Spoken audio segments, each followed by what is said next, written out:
collapse of the Francis Scott Key Bridge in Baltimore, Maryland, will cause shipping companies to divert their freight to nearby ports in New Jersey, Pennsylvania, and Virginia. We learned more about the impact that will have and the overall strain the catastrophe will put on the U.S. economy from supply chain expert Lisa Anderson, the president of LMA Consulting Group, Incorporated.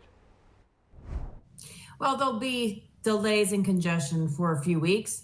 However, they'll be able to absorb them relatively quickly, given our past supply chain challenges. Yes, absolutely. And now with this bridge down, that means that the 5,000 trucks that normally cross over this bridge each day are going to have to be diverted. And I mean, they're carrying $28 billion worth of goods each year, and they might not be able to go through some of these tunnels because of dimension constraints and hazmat constraints. Are there going to be significant delays and added costs associated with that? Definitely.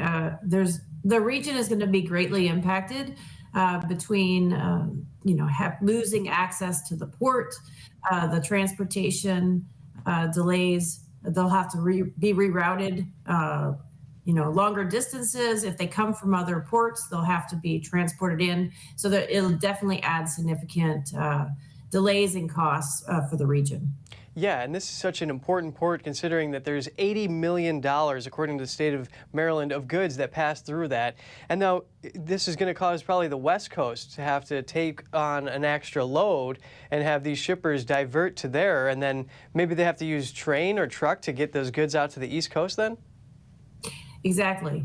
Now that we've been through a lot of supply chain challenges, between the drought in the Panama Canal to the Houthi rebels with the Suez Canal, and now with the bridge collapse. So now the next best option is to have freight go to the West Coast ports and then rail or transport across to the East Coast. You're absolutely right. It's going to could easily add additional time and cost to those shipments. Can you make a comparison here as to how this compares to, say, the Ever Given crashing in the Suez Canal, for example? Well, the good news is that, from a transportation standpoint, is that it's not as significant because it's not going to cause the entire waterway to be, impassable for, however long. It'll affect mainly the Baltimore port. However, it will, as we divert product to the other ports and then eventually divert them to the West Coast ports and add costs to the transportation, it'll definitely impact things, but it's not going to be as significant of a choke point as the Evergreen that got stuck in the Suez Canal. That is some good news surrounding this. Are there going to be impacts to the American economy as a result?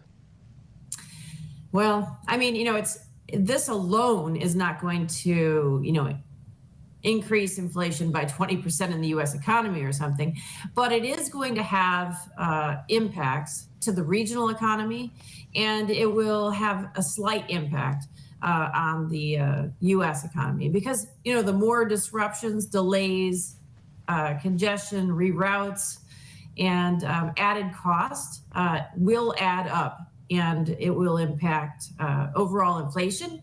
It certainly is going to impact certain industries like the auto industry, specifically in that region, because the port is known for roll on, roll off, which is in essence like goods like cars and light trucks.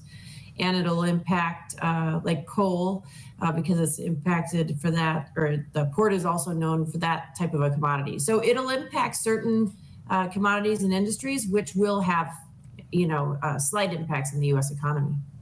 Lisa Anderson, supply chain expert and president of LMA Consulting Group, Incorporated. Thank you for the update. Glad to be here.